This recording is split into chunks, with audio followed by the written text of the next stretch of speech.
played it at win. He played on his three. Okay.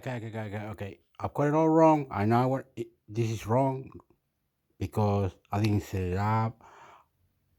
And so what am I doing it for? Oh my god, I'm actually into me. Look, I'm gonna play some. But this is a few months ago, Hector. You're silly. No. 300th down in Wollongong, which speaks volumes. You agree? Agree with what? I'm into me, Hector. Don't forget. Sorry. Hoopala. That they didn't pull him out. They, like what happened with what happened with Croker.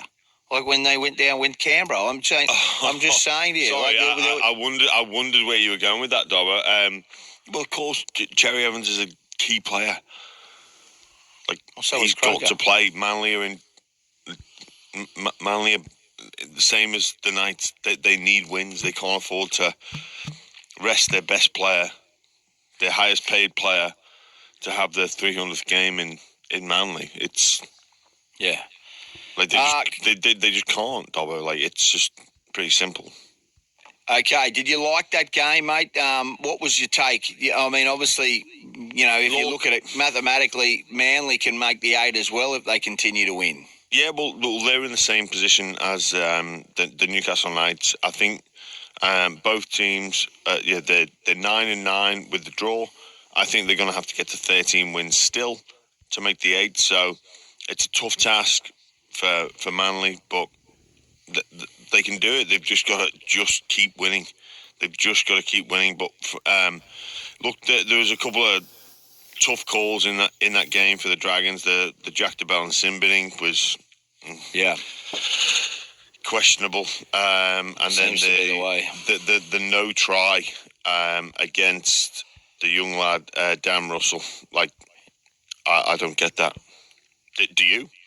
No, and what I would say is that they've got a bit of spirit about them, St George. I liked their performance last night better than most.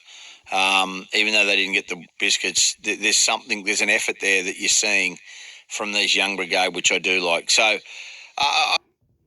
for a roll of toilet paper, that's gouging. That's taking advantage. There may be a supply. ABC Listen, podcasts, radio, news, music, and more. Hi, I'm Sam Hawley, coming to you from Gadigal land. This is the big players are alleged. Wait up. Say hey, go out. Please. Down. Ray.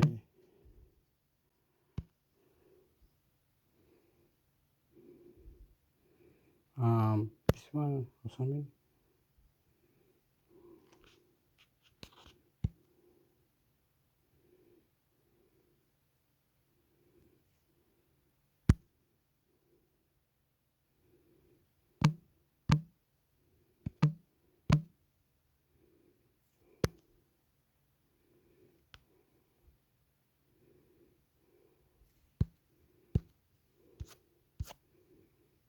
Sunday. What do you mean?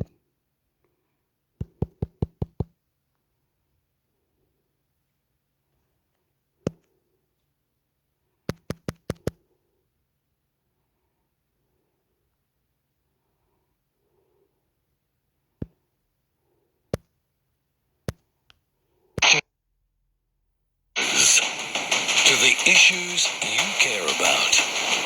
To the debate you want to be part of. This is Radio 2SM.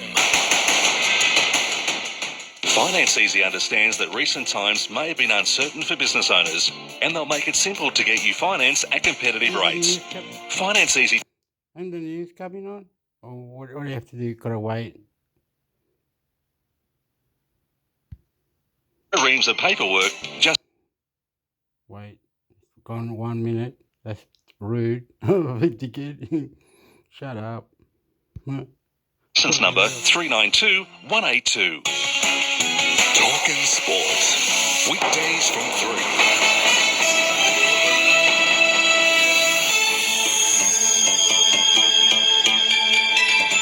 I'm Isaac Brogan.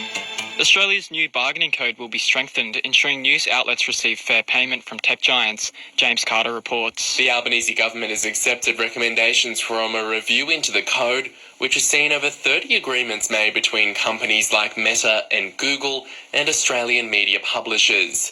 Among the recommendations include the ACCC being able to access the deals signed and report if there's bargaining power imbalances between news publishers and digital platforms. The deals are estimated to be worth in excess of $500 million and have allowed some outlets to appoint more reporters in underserved locations. Communications Minister Michelle Rowland says the changes will help improve the framework and ensure Australian news media businesses are properly remunerated. At Parliament House, Canberra, James Carter for Super Network News. More than 1 million drivers in New South Wales could have a demerit point removed from their licences early as next month. It's part of the demerit point scheme aimed at encouraging safe driving. New South Wales Roads Minister John Graham says there's been an increase in the road toll across most jurisdictions in the country after COVID. A big reminder to 1.3 million drivers who are eligible to earn a point back if they continue their good behaviour that's continued from January 17 this year. If they keep that effort up to January 17 next year, they'll earn a point back as we trial both the carrot and the stick. Police have charged a man over a crash which claimed the life of a man in central west New South Wales. The 32-year-old was driving an SUV which collided with a minibus in Cowra on Saturday night, causing the minibus to roll. An 84-year-old man was ejected on impact and died at the scene. Charles Joe from New South Wales Police Headquarters says the accused will face Orange Local Court with multiple charges. A 61-year-old woman and 4 other passengers, 2 men aged 41 and 78, and 2 women aged 55 and 60 were injured, with 3 taken to Cowra Hospital and a 4th airlifted to Orange Base Hospital for further treatment. Tens of thousands of Australians have received their share of held Medicare payments, Michaela Egan reports. Around 55,000 people have received over $12 million in Medicare payments after updating their MyGov banking details. The government is attempting to distribute $230 million in unclaimed Medicare benefits being held due to out-of-date MyGov information. Government Services Minister Bill Shorten says the government is using MyGov to send inbox messages directly to the almost 700,000 Australians who have had an active account and are owed a share of millions in unclaimed Medicare benefits. Australians aged 18 to 24 make up the majority of the cohort needing to update their details. At Parliament House, Canberra, Kayla Egan, Super Network News. Police are appealing for public assistance as they investigate a stabbing in Sydney's West earlier this year. And on October 27, a 35-year-old man was found with stab wounds to his torso in shopping centre in the Marylands. Police were told that the man was sitting in the food court area when he was approached by a man who produced a knife and stabbed him before fleeing. The victim did not suffer serious injuries. In sport, Australia is set to resist the temptation to call upon Scott Boland at his home ground and name an unchanged lineup for the second test against Pakistan in Melbourne. Boland has featured in the last 2 Boxing Day tests, most notably his debut against England in 2021, where he took 6 wickets for 7 runs. But the Aussies will stick with Mitchell Starc, Josh Hazlewood and Pat Cummins as they look to wrap up the test series. Las Vegas Raiders star Max Crosby has dubbed Brisbane Broncos fullback Reece Walsh the Patrick Mahomes of rugby league. He added that watching highlights of the Queensland representative reminded him of star Miami wide receiver Tyreek Hill. Crosby added that he would love to take his family to an NRL match if the opportunity arose. And polarising fighter Colby Covington has been roundly criticised for his performance in his welterweight title defeat to Leon Edwards at UFC 296 on Sunday. Edwards won by unanimous decision, with Covington recording just 1 knockdown. In finance, oil is worth $72 a barrel, gold is trading at $2,023 an ounce, and $1 Australian dollar is buying 66.99 US cents. This is Super Network News. 2SM Sydney weather. Mostly clear, light winds east to northeasterly. Temperatures are ranging from 22 to 35 degrees in the city, 20 to 38 degrees in the west. Looking further ahead, showers on Wednesday, Thursday and Friday. Richard King has Sydney talking. Back at 5 on Monday on 2SM. That's the latest 2SM news. I'm Isaac Brogan.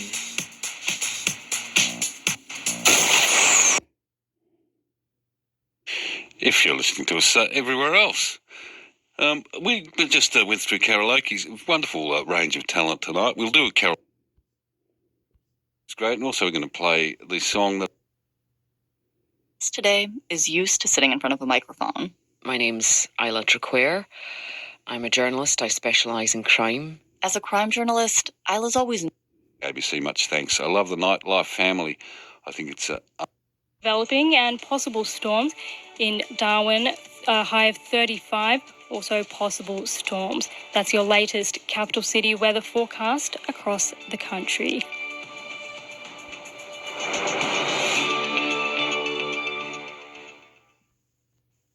Hello, and welcome to Outlook from the BBC World Service. We bring you the stories of remarkable people from all around. for your lovely tech. Chicken Tooth is going to win the prize this morning. So, Johnny Chicken Tooth, well done. I think he wanted to donate his prize to Lee, who we're going to encourage to ring in on Thursday morning again. Else's story. And I'm a television presenter and a podcaster and a writer, and I use the word storyteller as the umbrella. That one out. Yes.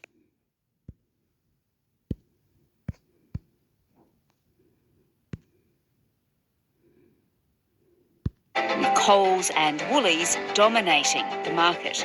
And according to the Greens at least, you'll be paying too much because the big players are allegedly price gouging, although they deny that. Today, ABC investigative reporter Adele Ferguson on why an inquiry into the duopoly is just what's needed and how governments could rein them in. What's the question? How they make so much one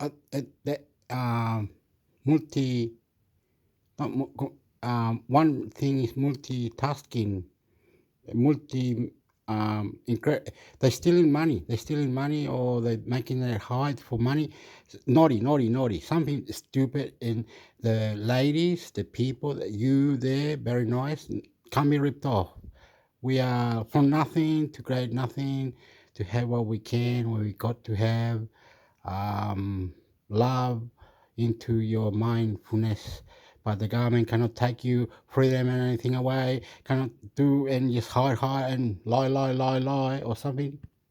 The ABC investigative reporter Adele Ferguson on why an inquiry into the duopoly is just what's needed and how governments could rein them in.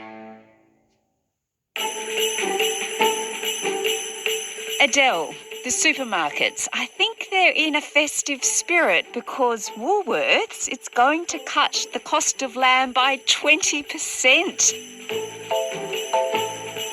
How generous of it. Well, if you were a cynic, you'd say it's because they've been under quite a bit of pressure. You know, livestock owners have been coming out saying that over the past year, livestock prices... They might... should I say that? I was going to say that, stop. That the meat could be touched one way to another and then could have maggots in it. You don't even know. It would just look pretty, but it still got or diseases. Fuck it. But we eat it anyway. I'm losing my tooth. Got a toothache. Fuck it. The meat shit fucking corruption. Cattle have gone down about 70%. A lot of farmers are sort of worried about where the prices are. There's no doubt about that. Livestock prices are terrible. You have to be in more combined economically, how the that work, how the cattle work, how the industry work, how the Kimberley or wherever you are. Opala, very nice truckies, taxis, family-generated farms, cows. And the corruption. It's all fuck you too. The remaining loads I've got to sell now, we're talking $2 a kilo. We were north of over $6 a kilo 12 months ago, so it's significantly less. And it hadn't translated into price decreases at Woolies and Coles, and the same with lamb. So you could say that's the reason, really. Okay, I think we're all cynics when it comes to food shopping to a certain extent. And the livestock market, it has rebounded somewhat in the last couple of months. But Supermarkets, they're still making a nice hefty profit, aren't they? And they will make even more over the festive season, I'm sure. But what about us, Adele? Because as we go about our Christmas shopping, you know, just doing an ordinary shop right now is exorbitant, and it just doesn't feel like anything's getting cheaper. When we do our Christmas shop, it's going to be even more, isn't it? Because we like to have the nice things. Yeah, that's absolutely right. Because if you look at the latest statistics and look at the essential consumer products such as bread and cereal, it's up 8.5%. Dairy is 7.8%. And meat and fish is up 1.8%. And that's a really interesting figure because, as I was just saying, livestock prices have plunged. And yet when you look in the CPI, meat and fish are up just 1.8%. And that's why you've really got to look behind what's going on here.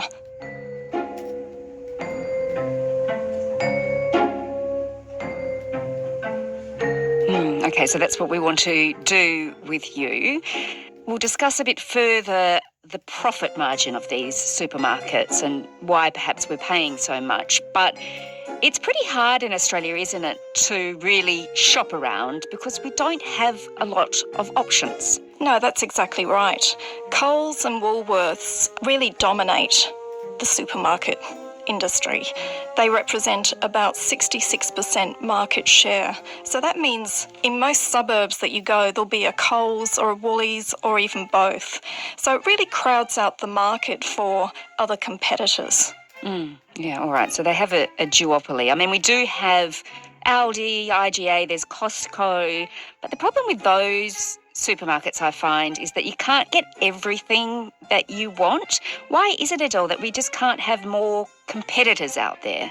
Well, Coles and Woolies, as I said, they've got about 66% of the market share, and they have these property developers who are out looking all the time for locations.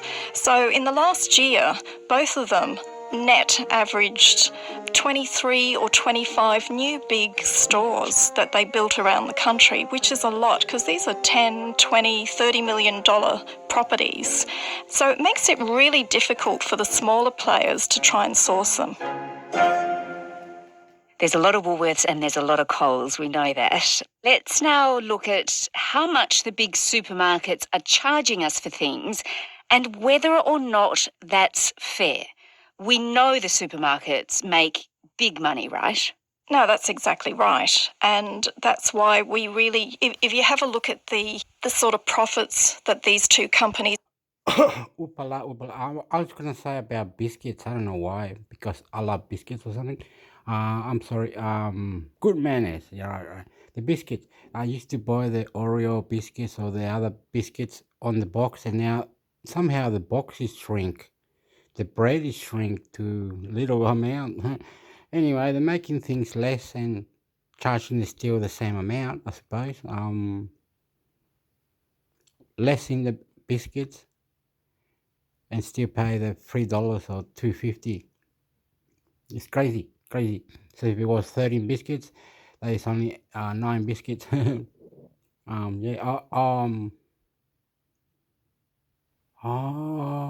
You could budget it. You could budget it, say, buy some ham and cut some tomato and eat tomato ham sandwiches. Buy that, I don't know, red meat, vegetable. I'm good at anything. But budget, understand is error. Into Miss Hector, goodbye, tala.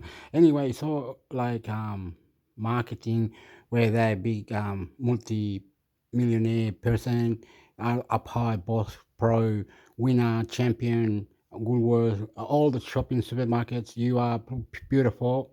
Get out of it. What happened? Markets make big money, right? No, that's exactly right. Stores that they built around the country, which is a lot because these are $10, $20, $30 million properties. So it makes it really difficult for the smaller players to try and source them. There's a lot of Woolworths and there's a lot of Coles, we know that. Let's now look at how much the big supermarkets are charging us for things and whether or not that's fair. We know the supermarkets make big money, right?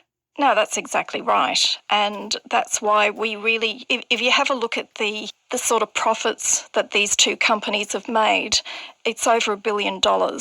And if you dig further and look at the profit margins, they're between 5 to 6%, which is so much higher than the rest of the world where there is so much more competition. So it really boils down to how competitive the market is. Yeah. And unfortunately in Australia, it's not that competitive. Yeah. And so you don't get the sort of price decreases that you should get. So in the UK, there's heaps of competition. Of course, there's lots of different supermarkets and their margin is about 3%. So you're saying we're about double that. Yeah, so Woolworths in its latest financial results, the margin was 6%, which is a really fat margin for a supermarket chain. As consumers feel the pain of rising food costs, claims that the big two supermarket chains are price gouging are gaining traction. Well, the Greens allege that the supermarkets are price gouging and they called for a Senate inquiry, which they actually got. So there will be an inquiry into this. We want to use this inquiry to examine the price setting practices of Coles and Woolworths. We want to use this inquiry to deliver greater transparency around the supply side. In other words, We do need a focus on these big corporations who take so much out of the pockets of families and Australians while raking in billions of dollars worth of profits. Just remind me, Adele, what is price gouging? Price gouging is where it's an unfair increase in prices. So, for instance, during COVID, you saw, in some places, toilet rolls went up to $20 for a roll of toilet paper. That's gouging. That's taking advantage. There may be a supply chain shortage and people will come in and exploit it and just start gouging people. But do we have any evidence that that is what supermarkets are actually doing here? Well, some people suggest that there is evidence.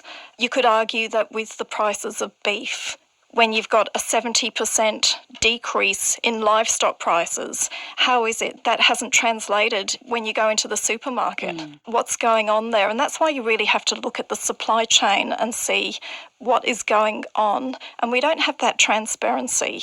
And therefore, that's why we need some sort of an inquiry to see just how significant the price gouging is.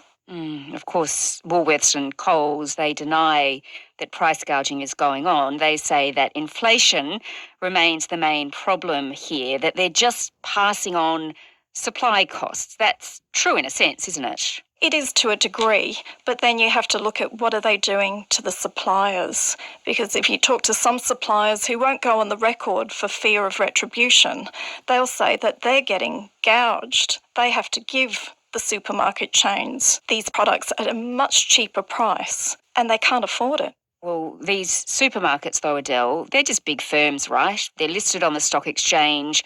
The company bosses are just trying to please shareholders, I suppose. So we should expect this, shouldn't we? It's not illegal. Price gouging in Australia isn't illegal. It is in other places. It's, in fact, in some states in the United States, it's criminal.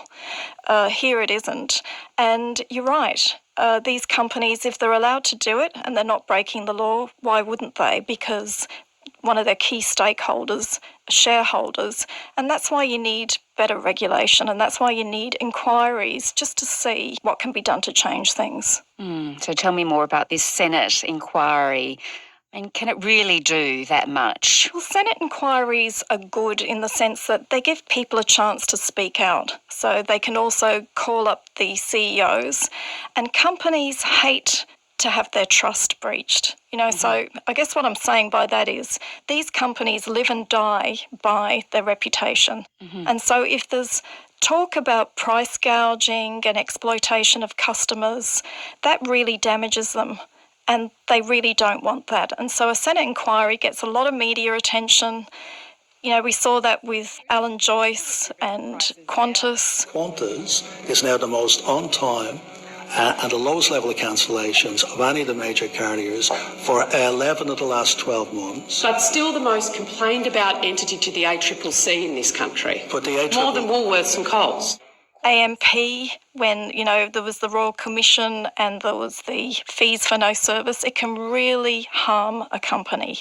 And so that's why these sort of inquiries are good, because it really puts the spotlight on them and they have to answer some difficult questions.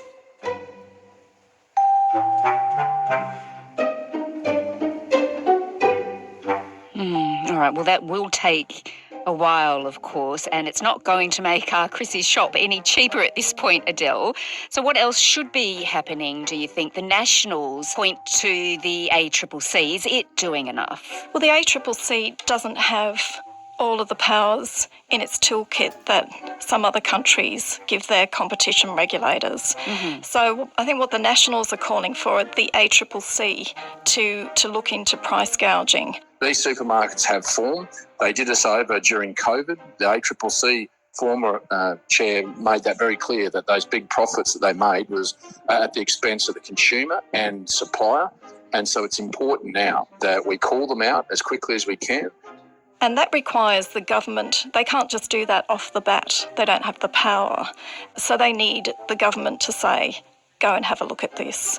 And I think that it's a good thing if they do, because there's nothing wrong with having a parliamentary inquiry and the competition watchdog doing it as well. It just increases scrutiny and it makes companies do the right thing.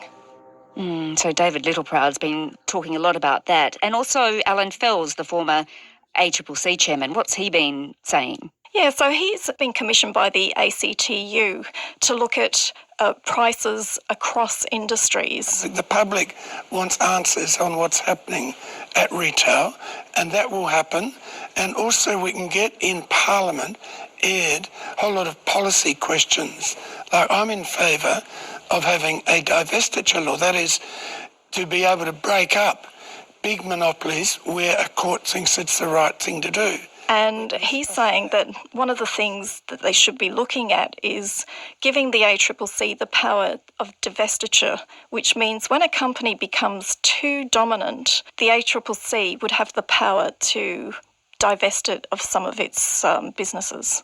Wow. So how would that work in the case of Coles, for instance? Well, Coles has, for example, it has liquor stores, Liquorland and other well-known brands.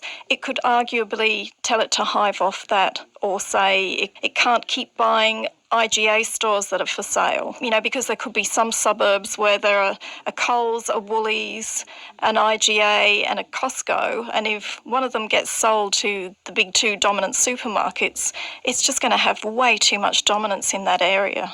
There's a strong push, obviously, for a really close look at how this duopoly operates in Australia. Yeah, absolutely, to just get behind the numbers. So more powers for the ACCC is another option. There's a Senate inquiry going on. But for now, Adele, we will be paying more, won't we, for our turkey than we did last year? It certainly looks that way. So tell me, where will you be doing your Christmas shopping for your food? Well, although the supermarkets are very convenient places to shop, I'll be supporting the small businesses and going to the markets. Adele Ferguson is an investigative journalist with the ABC. This episode was produced by Bridget Fitzgerald, Nell Whitehead, Sam Dunn and Anna John, who also did the mix. Our supervising producer is David Cody. I'm Sam Hawley. ABC News Daily will be back again tomorrow. To get in touch with the team, please email us. ABC Listen. Podcasts, radio, news, music and more. Have enough housing to house them, and that's being a mathematical calculation. That's almost impossible, to actually make that person. A lot. It certainly is. And, if we did continue at that rate over any kind of extended prices, and what the government should be doing about it.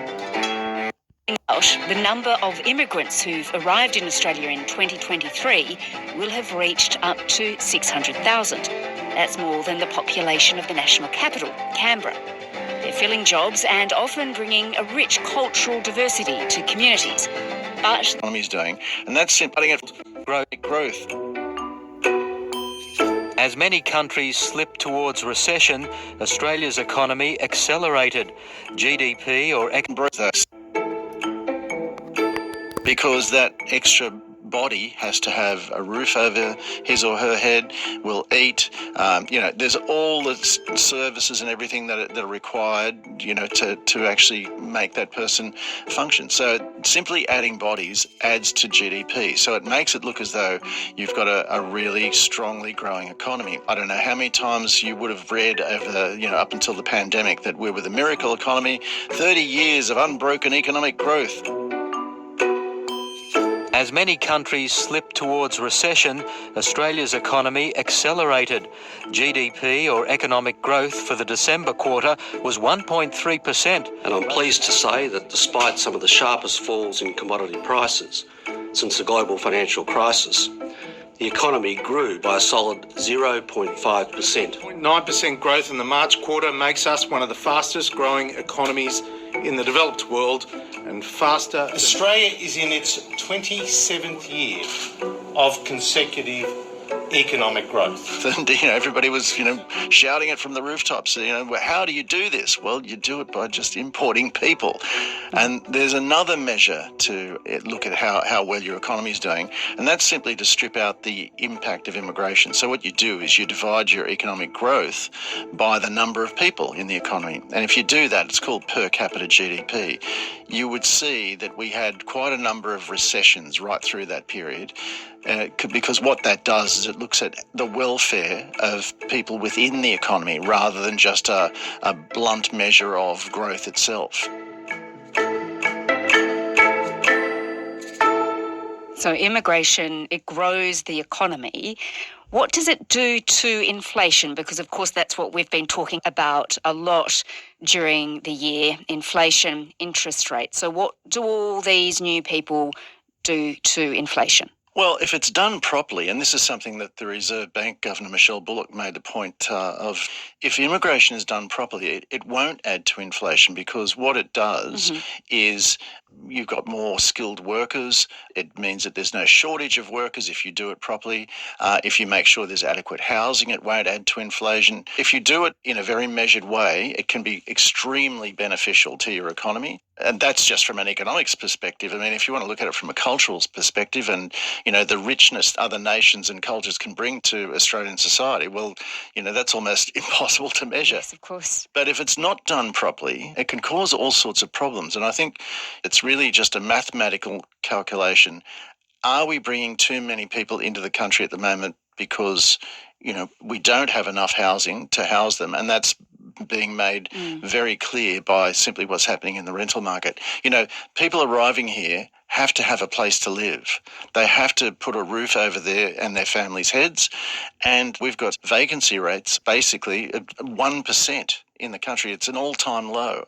And that's why rents are rising at the incredible speed that they're rising. And rent makes up quite a significant component of the Consumer Price Index, which is the measure of inflation. And so when you get rising rents, you get the CPI rising, therefore inflation goes up. And then the response from the Reserve Bank is to push up interest rates. As you mentioned, we do have a richness in this country because of migration. Just tell me then, from what you've said, if we then reduce the number of people coming into Australia, would that help ease the housing crisis that we have at the moment and then curb inflation? There's a whole lot of issues around housing, and it's not just immigration. I mean, we haven't built enough houses as it is. We've got tax concessions running right through the economy that boost the price of housing and distort decisions that are made around housing. So it's not just immigration that's fueling it. It's one aspect. Unfortunately, at the moment, it's a big aspect because it's purely by the force of numbers. Now, you could argue that the number of migrants that we have in the country at the moment would have been at this level if we hadn't had the pandemic. But economics is never about the level. It's always about the change or the rate of change. I mean, look, when I was a kid, I lived in Sydney, and over the back from where we lived, the government built a hostel. Right? Now, it was a brand new structure. It was really well done out, and people who arrived in the country, migrants who arrived, were taken off the boat or off the plane and driven around there and said, look, here's your place. You can stay here for as long as you like until you set yourself up, you get your kids in school, get yourself a job. We don't do that anymore. We don't have any facilities whatsoever for people who land here, and they're all having a hard time finding somewhere to live. And look, that's gets to a broader discussion around infrastructure and infrastructure investment from the government. And as you said, though, we also need to build the houses and we need the people to build those. The Immigration Minister, Andrew Giles, says we need immigrants to fix our skills shortage and we need them to build houses. So would our economy be in a worse state, Ian, without so many migrants coming in? Well, again, it's not about whether migrants come in or not. It's about the rate of change. You can bring people in very easily, but it takes a year or two to be able to build a house, or even longer to build a block of units. So it's simply not possible to provide the amount of housing that is required for such a huge intake as we're having right at the moment. Look, on the other side, you're absolutely right. Bringing people into the country can actually mitigate inflation on a longer term basis because more people means more competition for jobs and therefore wages will be lower. But on a very short term basis, such as we're experiencing right now, it's just pure mathematics, it's arithmetic. If you've got, 5 houses and you've got 50 families, what are they all going to do? But there's a broader question about infrastructure as well here, and it's not just housing, it's schools, it's transport, public transport, roads, all kinds of facilities that are needed to make sure your cities work properly.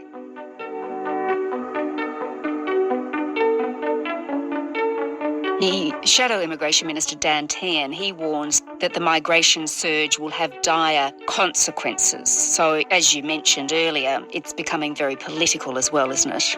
Yeah, it is. And I think it's a bit rich for, one side of politics to point the finger at the other because both sides have been involved in this from, around about 2005 on. It's come to, a crescendo, I guess, right now because purely by virtue of the fact of the number of people who are arriving. And yes, it is a reaction to having nobody come in and actually people leave during the pandemic and they're all swarming back in now. But both sides of politics have happily taken the kudos for growing GDP and not spending money on the infrastructure that's required to make sure our economy works well. So, Ian, what's the best way to handle this debate, do you think? Because as a nation, we do have a proud track record of migration. We've discussed that. But this debate can get a bit nasty, can't it, at times? Yeah, absolutely. I mean, economists hate talking about this. Everybody just wants to shy away from the issue in lots of ways because you can be accused of being racist or anti-immigration, and it's not about immigration or the virtues of immigration. It's simply about the arithmetic and whether or not you can actually adequately house and accommodate the number of people you're bringing in at the moment. And I think, we do need to really think about that. Otherwise, you're going to have a lot of social cohesion problems down the track because there's going to be competition for scarce housing. And that's going to go on for a long time because, as I said, you can't build the houses quickly enough to house the people who are coming in. So what's the answer, do you think, for the government? What should it do? I think it needs to have a good look at the number of people that are coming in and set limits on it, really. There's also another argument that I've heard from some academics that our universities have been turned into money-making machines because federal governments have decided not to fund them. And that means, bringing in huge numbers of students who require housing. And perhaps the federal government should turn our universities back into learning institutions rather than an export industry. So, there's all sorts of things that you could do, but it does require limiting the number of people to a sustainable level. Ian Verinder is the ABC's business editor. The Reserve Bank Board will meet again today to decide the path forward on interest rates, though expectations are they'll keep them on hold. Last week, we spoke to Alan Kohler on when the great Australian dream of owning a home ran off track. Look for Alan Kohler's plan to freeze house prices. That's in your feed. This episode was produced by Nell Whitehead, Bridget Fitzgerald, Lara Corrigan, Sam Dunn and Anna John, who also did the mix. Our supervising producer is David Cody. I'm Sam Hawley. ABC News Daily will be back again tomorrow. Thanks for listening.